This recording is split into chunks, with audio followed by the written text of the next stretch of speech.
Our story so far. Luke and Layton meet a mysterious young girl at the dead end on the north side of the village. She starts to tell them something, but a sinister figure lurking in the shadows scares her off. Afterward, a puzzled Layton and Luke find a ticket to the town amusement park and head there. Welcome back, my friends, to more Professor Layton and the Curious Village. Let me open up by reading the journal entries. Spurred on by the Ferris wheel ticket the young girl left behind, Luke and I tried to gain access to the park, but its gate was locked shut. Perhaps that man from the town hall, Rodney, can help us open the gate. It seems the only person who can get us into the park is the park caretaker. Now, if we could only find the man. Rodney mentioned that the caretaker had the additional duty of looking after the town sewer system. Maybe the caretaker is below ground today? So I noticed something, and I kind of want to die, because I'm supposed to have 148 hint coins according to my notes, and I only have 145, meaning I missed 3 somewhere. And that's going to drive me nuts. I promised a 100% playthrough of the game. Sometimes, depending on what happens, the hint coins disappear if you move forward in the story too much. So either way, if I don't find them, I will edit them in the episode that I missed them. So, sorry about that. Just something I noticed. And I'm sure some of you already pointed it out in the comments of a previous video where I might have missed it, but let's get into it, shall we? Let's talk to Stash and Scarfin.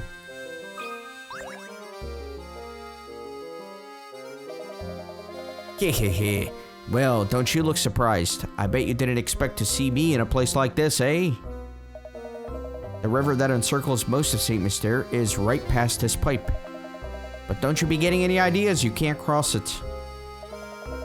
Give up on those ridiculous notions of returning to the rest of the world and settle down here. I suppose it's a tough transition to make. Here's a puzzle to help get you situated.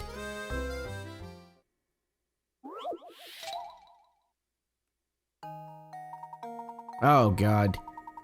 In preparation for your big move, you've packed your belongings into 20 boxes and arranged them as shown below. With everything packed, you are now ready to label each box with its contents. In order to do so, though, you'll need to move a few boxes around. How many of the boxes can't be labeled without rearranging the stacks? So this one can, this one can, that one, that one, that one.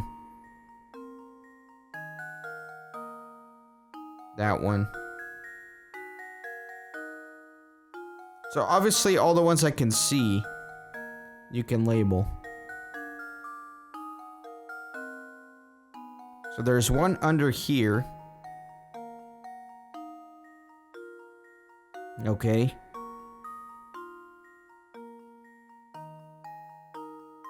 Well, you know what? Why don't I make this easy on myself? So let me clear all this. There are 2 boxes here, and then 3 boxes going down. So this is 3 by 2.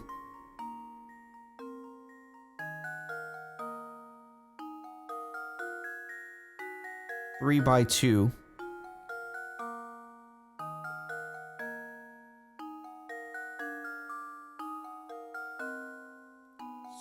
So, no, sorry, 2 by 2. What am I talking about? 2 by 2. So there should be, yeah, 2 by 2, and it's 3 high. So there should be 1, 2, 3, 4 times 3. There should be 12 spaces in this central column here. So the first one has 3, of course. And I can label all of these. It should, so 3 boxes out of 4 possible spaces. And then the second one is going to have all 4.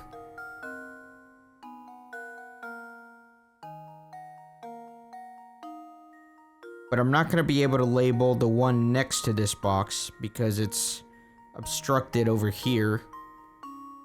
And obstructed by another box coming down from this side.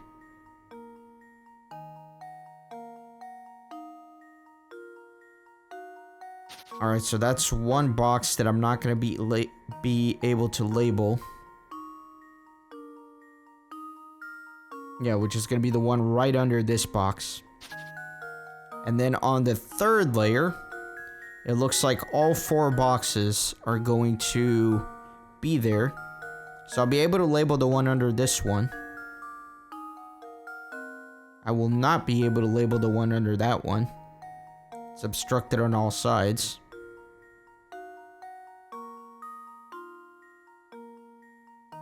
And then there's one.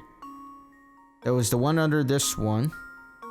And then there's going to be the one under that one as well, which I cannot label. So that's 3.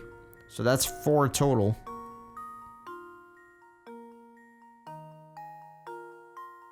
So I believe it is 4. I believe it is 4, unless I am missing something. I just kind of want to stare this for a hot second and make sure I am not missing anything. You know what I could do as well is I could like try to look at a top-down view. I think it's 4 though. I'm pretty sure. Yeah, it's the one right under this box. Because this box obstructing it, that box is obstructing it, that box is obstructing it, and then the one under this one is going to be obstructing it.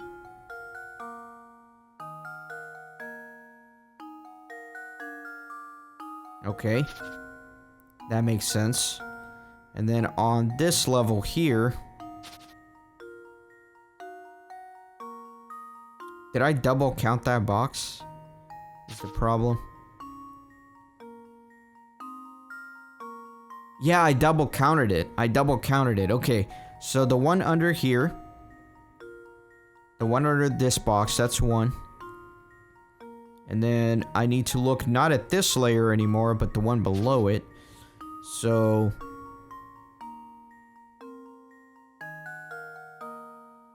yeah, the box underneath the one that I couldn't count, that's 1.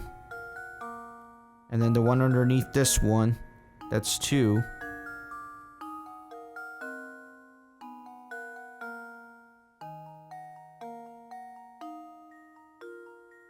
I think that makes sense.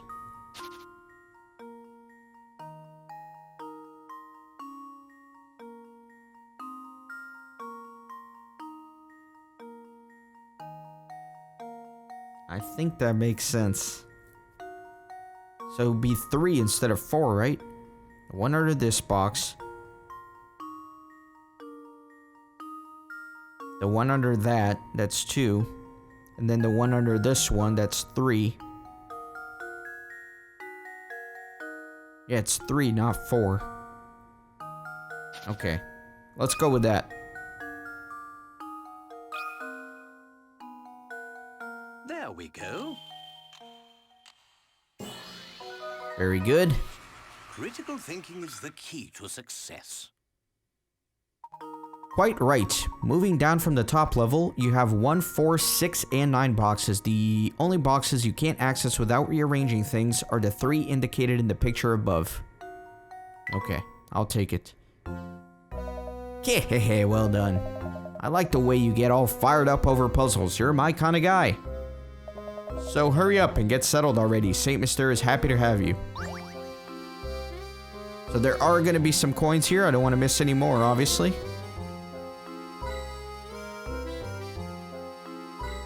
Man, I'm really upset. Where did I miss 3 coins? It's driving me nuts. Let me go up for now. And then there are going to be more coins here. So we're kind of at the entrance. You can see the Professor Layton mobile. It's going to be a coin somewhere around here. There it is. And then down here.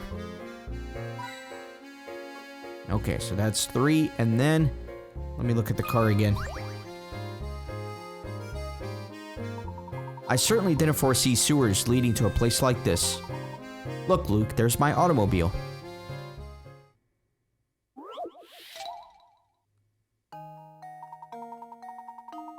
You and your girlfriend went on a road trip over the weekend. On the way to your destination, you drove 180 miles and your girlfriend drove the rest of the way. Coming home on the exact same roads, your girlfriend drove the first 150 miles and then you got behind the wheel for the last leg of the journey.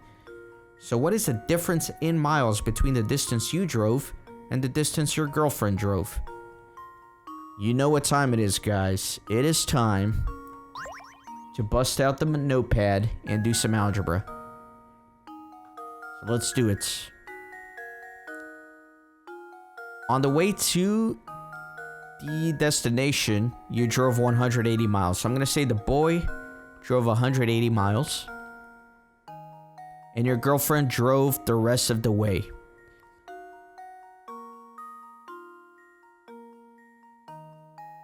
And the girlfriend drove the rest of the way. So I'm going to say plus x equals t, which is going to be total distance. So let me just do that. Let me rearrange this. Let me just redo this. So the total distance is 180 plus x. Coming home on the exact same roads, so t is going to be the same. Your girlfriend drove the first 150 miles. Then you got behind the wheel and drove the rest of the journey.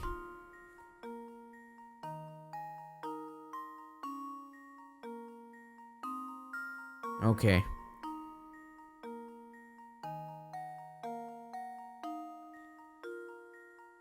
I don't know if these formulas help me at all, now that I look at it.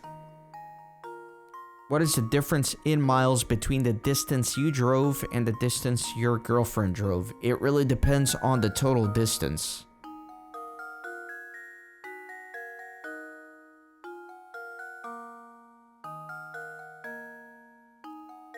For example, let's imagine the whole thing is 300 miles. That would mean the girlfriend drove 120. And then you drove 150. So that means out of 600, you would have driven 60 more miles. So I kind of do need to find the total distance, don't I?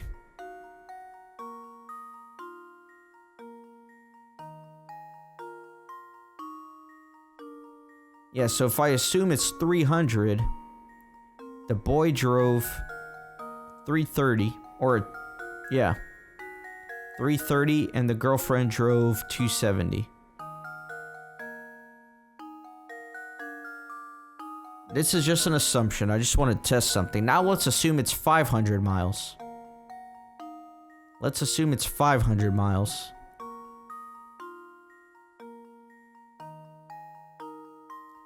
So then we're looking at 2320. That means she would have driven 320. And then you would have driven 450 or 350. So then the boy would have driven 450, 530.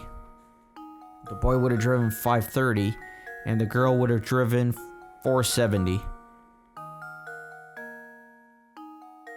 Which is still 60 less. So I guess no matter what, the boy's always driving 60 miles more.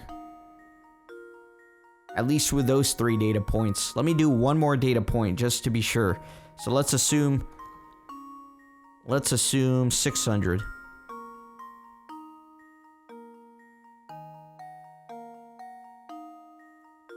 Let's assume 600. Then you're driving X on the way back.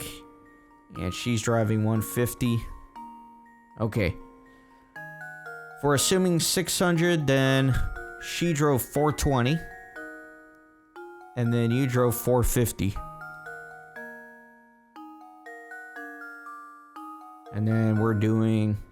The boy drove 180 plus 450, which is 550, 630. And then the girl drove 420 plus 550, which is 570. And again, 60-mile difference. So in 3 data points, the boy always drove 60 miles more. So I'm gonna do 60. Well, here's my guess. I did it! Yes! That's right. As shown in the above chart, your girlfriend drove a total of one way minus 30 miles. You drove a total of one way plus 30 miles. Therefore, you drove 60 more miles. I guess that's one way to look at it. Bang up job, Luke. The fossil is going to go to Layton.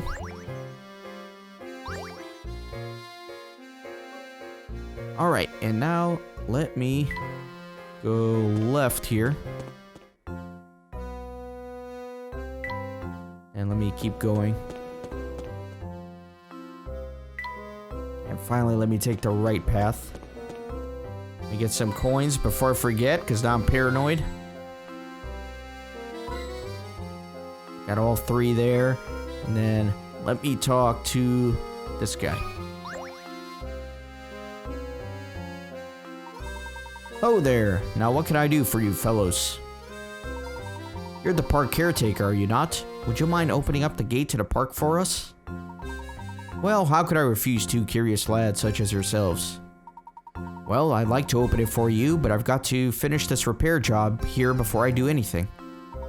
Is there anything we can do to help then? Funny you should mention it. If I could just figure out the area on this map, I'd be done in a jiff. You any good with things like that?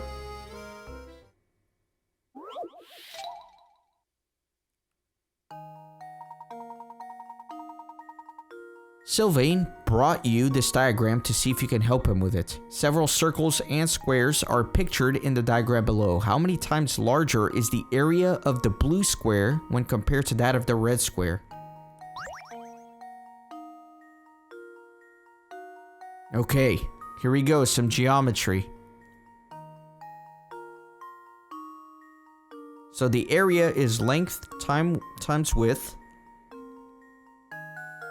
And they're both squared. Or they're both squares, so really it is the side times itself, so s squared.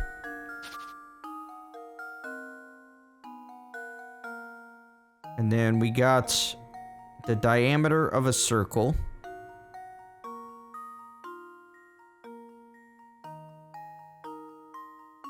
Oh boy.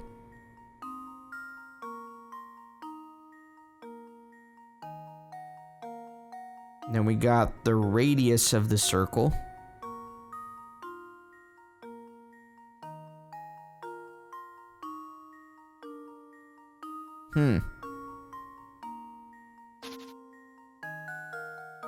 I'm trying to stare at this and just see if something comes to me. I mean, I could assume, let's say, like, the side here is 2. I need to figure out how big this side's gonna be.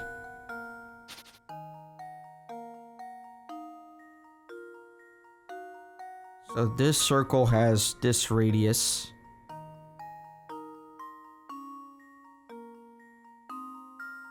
Which is not gonna... Is it gonna be 2? I don't think it's gonna be 2.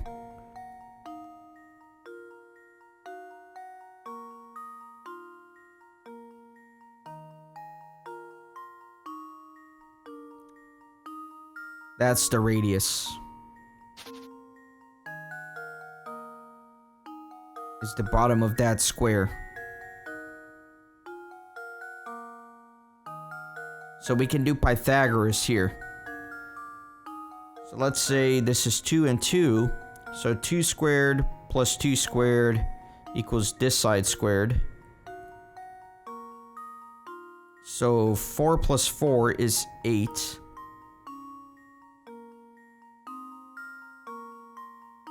So the square root of 8 is the diameter of this circle.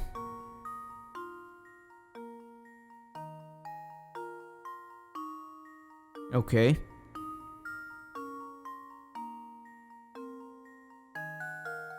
So then the side of this inner square here is going to be the square root of 8.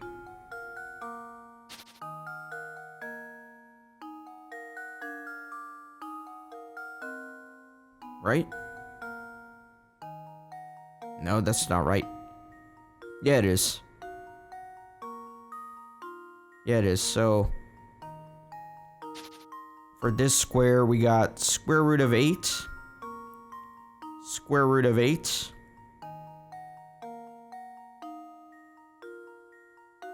And then we're looking for that, which is going to be the square root of 8 squared. Oh god, it's getting complex here. So square root of 8 plus square root of 8 equals, it's going to be x squared.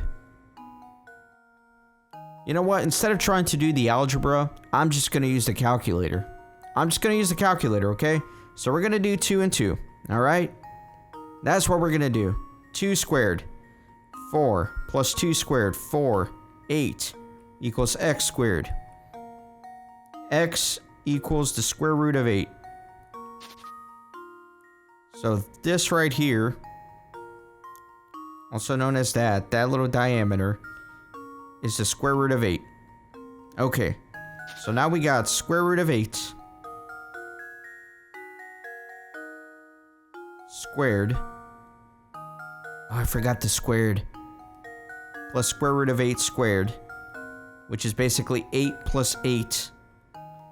16. Oh my god, I'm so stupid. Oh, please, Jesus, I'm so dumb. I was doing like all this mental gymnastics and I was forgetting to square with the Pythagorean theorem. So let's do this nice and clear now, okay? So we're going to assume that the inner square is 2. Each side is 2. So using Pythagorean theorem, which is a squared plus b squared equals c squared, the hypotenuse of the triangle, we're going to do 2 squared plus 2 squared. So 4 plus 4 equals 8.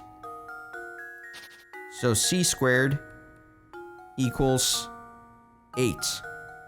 So c equals the square root of 8. C being the hypotenuse, which is going to be the diameter of this inner circle. So now we got this square here. Its side is going to be square root of 8. Square root of 8. So a squared plus b squared is going to be the hypotenuse here, c squared. So 8 squared, the square root of 8 squared is 8, plus the square root of 8 squared, which is 8, which is going to be 16. So c squared equals 16. C equals the square root of 16. We're going to clear that. So that right there, the diameter, which is going to be this, is going to be the square root of 16. So each side here is going to be the square root of 16, which is 4. So each side there is going to be 4. So 4 and 4. So the area of the big square is 16. The area of the little square is 4. So it's going to be 4 times greater. I did way too much gymnastics there because I forgot to take the square the square root after the initial step. All right, there you go. It's 4. There we go. Nice. Critical thinking is the key to success. That's right. If you rotate the middle square 45 degrees as shown in the picture, the answer becomes apparent.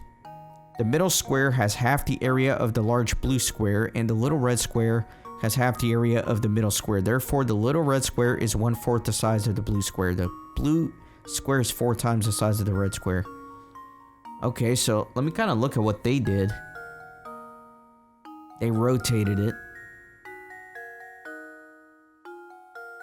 I guess that makes sense. I don't know, man. My little formulas worked. Fine work, the both of you. Soon, as I take care of the busted main, I'll open the gate for you. There, that ought to do it. That ought to take care of this mess. Now, let's open up the park, eh?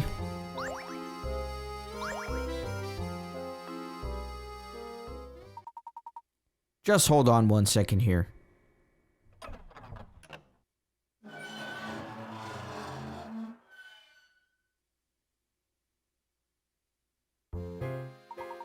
There we are, the park is yours to explore now.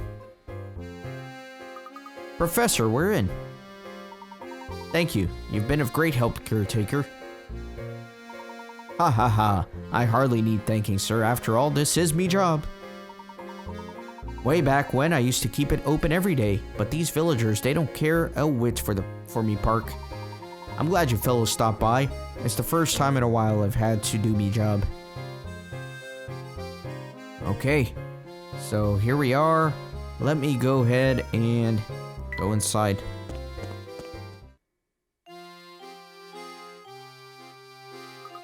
This park is really kind of sad, isn't it? It's all rusty and abandoned.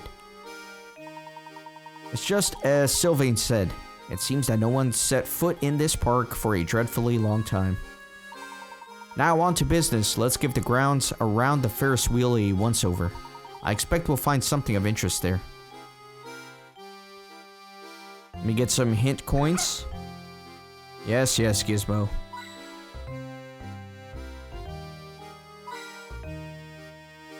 And the tree. And one more here. Nice. Let me take a look at this poster. Oh my. What is it, Professor? Look at this poster. The picture appears to be the same as the one on the ticket we picked up. It looks like it's been posted here for ages. It's so faded, you can't even read the letters. Oh. Hey, isn't that... Yes, I thought so. That's little Flora there in the middle of the picture, isn't it? She looks exactly as she does in the portrait we saw of her in the Reinhold Manor. It would seem that Baron Reinhold built this amusement park for the sole enjoyment of his daughter. Strange. I wonder why it wasn't more popular with the village folk once it opened to the public. Well, I don't suppose speculation will help us very much. Let's get moving. Right you are, Professor. A map of the park. It's yellowed with age. Okay, so let me head on up for now.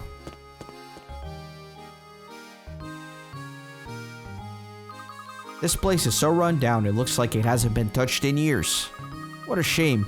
I bet it used to be a fun place. There's even a big tent, like the kind you see in the circuses. Yes, there's something quite sad about it, isn't there? How strange. This was clearly a traveling carnival. So why was it left here to rot in St. Mystere? I bet the Ferris wheel is a mess too. I suppose I won't get to use that ride ticket we picked up. Well, we have better things to do than ride that thing, don't we?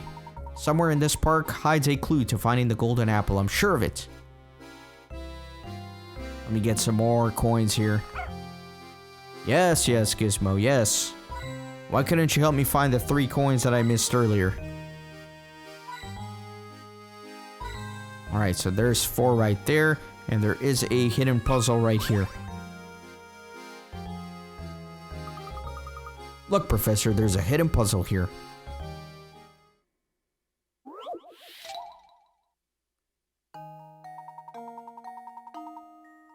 Of the 4 boxes below, 3 are the exact same box viewed from different angles. The 4th box has a slightly different design. Can you spot the box out? Okay. So...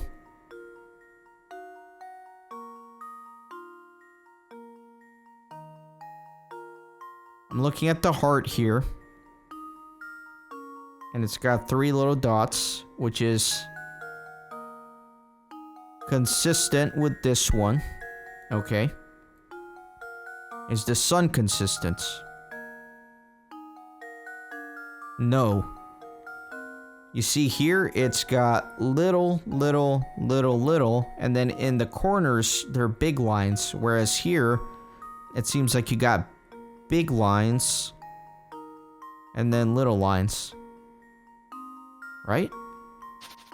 Or am I being nitpicky? So that's the sun. Let me look at the star. 1, 2, 3, 4, 5. 1, 2, 3, 4, 5. 5-pointed stars. And then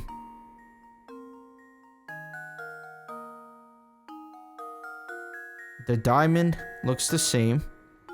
It's the trace, followed by empty space, followed by a solid.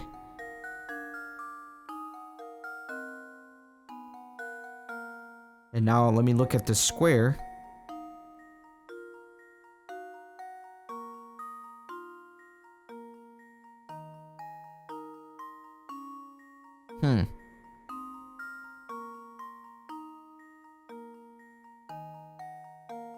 The square is looking diamondy to me.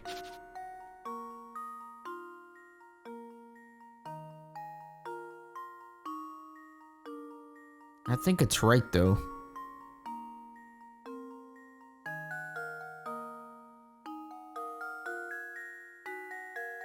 Yeah, it's just a matter of perspective. If you look at it straight on, it still looks like a square.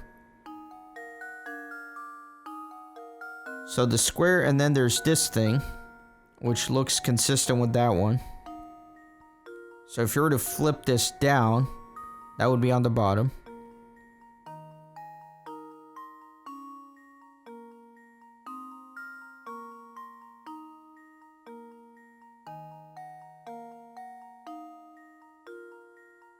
See, but the problem is, why are these facing this way, but they have different tops? You know what I mean? That's not good.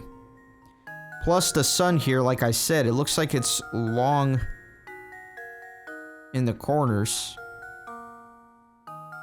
But that might be a perspective thing too. Like if you rotate the... No, I think I'm going crazy with the sun thing.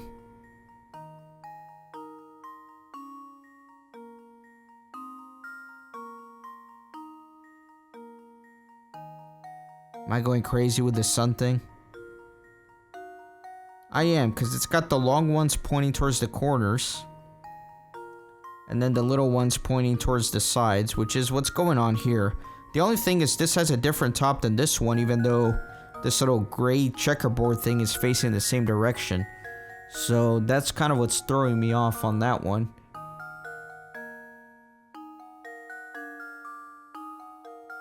So it should be either B or D.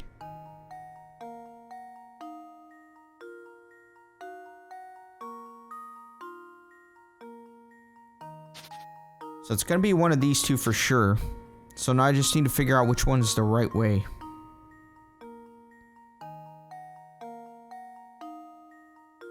So, if I were to flip this like that,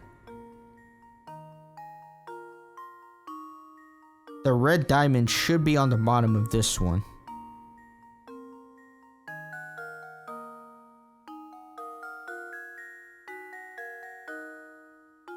Man, it's kind of tricky. So I need to flip this like that, and then I need to spin it like that. And that should give me this.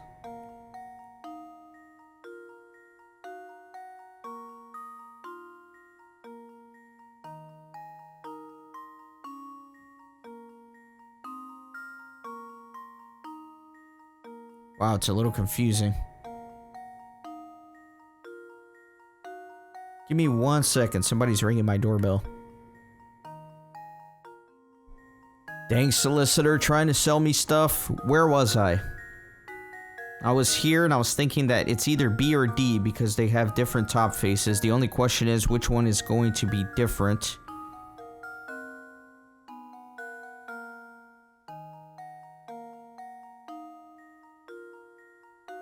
Okay. So, oh my god, this is twisting my brain, man. I'm trying to like rotate these cubes in my head, but it's very difficult. The star is connected to the heart, to the diamond. It's also connected to the little sun and the square. Okay. Because I know these two are right.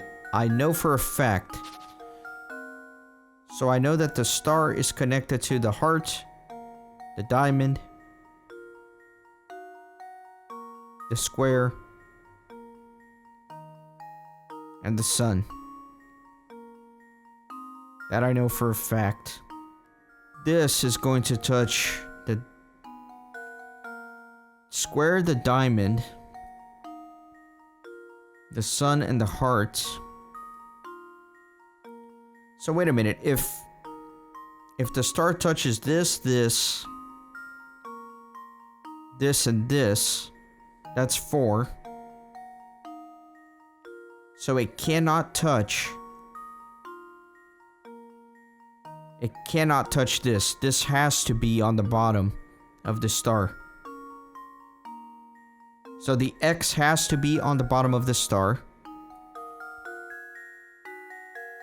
Meaning the sun should be on that side. Or the star, I mean. And then the star should be on that side. On this one. Okay. Alright. I think we're getting somewhere. This right here would touch the star. Then we know the X is on the bottom. And then it touches the square. And then it would touch the heart.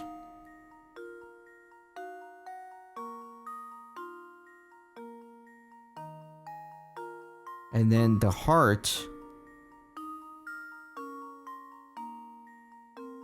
would have the square behind it.